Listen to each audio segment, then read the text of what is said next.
Hello. यश कुठे? येतोय, चला आपण जाऊया. चला काहीतरी लवकर खायला मागूया. माझ्याकडे पैसे नाहीत. माझ्याकडे पण पैसे. अरे तुम्ही कशाला पैशाचे टेन्शन घेतात, मी आहे ना.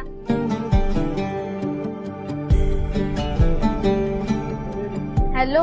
हा दादा ऐक ना, मला कॉलेजमध्ये पैसे भरायचे, लवकर पाठव ना.